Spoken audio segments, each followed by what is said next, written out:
If you've ever lost a pet who was your heart and soul, your reason for getting out of bed, you may have felt it physically, like your chest caved in and you just couldn't breathe.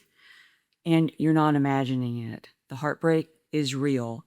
And yes, it can affect your body. Today, we're talking about the very real phenomenon called broken heart syndrome, especially after losing a deeply bonded pet. Can it really happen? And more importantly, how do you begin to heal? For many people, a pet just isn't a pet. They're a lifeline, especially when the animal is a service dog or an emotional support companion or simply someone who has been with you every day through life's hardest moments. These animals don't just bring comfort, they actually help you regulate your nervous system. They create structure, they provide safety, and when they're gone, it's not just loss. It's like losing a part of your own heart. The pain, it's not just emotional. Many people feel it physically, like a tightness in the chest, like your heart hurts, a feeling you can't breathe, your heart skipping beats, or a deep aching pressure you can't explain. I know I've felt that. That's because emotional pain lives in the body. Grief is just not sadness. It's a full body, energetic, nervous system experience. There's even a term in the medical world, broken heart syndrome. But even if we don't go clinical here, we can honor the reality that grief, especially after the loss of a beloved animal, can ripple out through every part of your system. I recently worked with a woman whose story still echoes in my heart. She reached out to me, believing we had worked together before. She said she was a returning client and was certain that we had connected last year. But I had no memory of her, no emails, no session history. Still, her name appeared in my calendar. And when we spoke, the pain pouring out of her was unmistakable.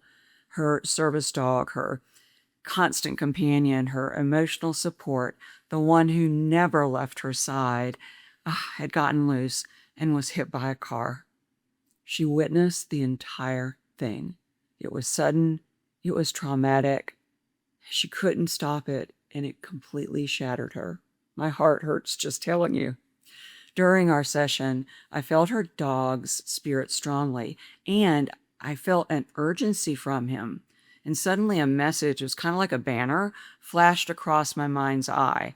Broken heart syndrome. He showed me her heart. He told me it was in trouble, that she was in danger of being consumed by grief if she didn't find a way to let some of it move. Do you know what broken heart syndrome is? I asked her. Tami, I can't believe you said that, she said, looking at me a little shocked. I went for a checkup with my cardiologist, and he told me you have broken heart syndrome.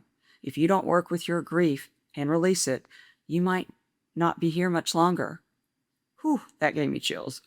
Her dog was guiding her, even now, from spirit. And he led her to me, believing that we had connected before to deliver that message. Because his love didn't end when his body did. That's what soul shock looks like. It's not just sadness. It's a fracture in the energetic body. When your pet dies in a traumatic or sudden way, your system can freeze. You might feel like you're replaying the loop over and over again, or you go numb, or you feel like you're floating outside of yourself. That's not being weak. That's soul shock. And it's a very real response to a love that ran deep. It's easy to feel like something's wrong with you. You can't stop crying. You can't concentrate. You feel disoriented or foggy, like life suddenly without color. But let me tell you, this level of pain means your love was profound. You're not broken. You're grieving someone who has held your heart and theirs. When that love is gone from the physical world, of course your entire being feels it, and of course your body reacts. Healing starts by letting some grief move. Cry, write, talk to someone who understands, light a candle, create an altar for your pet, speak their name. Your bond with your pet isn't gone. It's just changed form. They are still with you on a soul level. And when you're ready, a new kind of relationship can begin to form, I promise you. One that doesn't rely on the physical, but is just as real. I'd say even more so. This is what I call a whole heart awakening. It's when grief cracks you open so deeply that the light can finally reach the places you didn't know were there. It doesn't erase the pain. It doesn't mean you stop missing them. But your broken heart starts to shift from shattered to sacred. And from that place, you can begin to feel your beloved companion again, maybe in a different way, but no less full of love. You are not alone. Your grief is valid, and your pet's love hasn't gone anywhere. You're just learning how to feel it differently now. If your heart hurts today, physically or emotionally, place your hand on your chest. Close your eyes and whisper, I love you. I miss you. And I'm open to feeling you in a new way. Your pet hears you.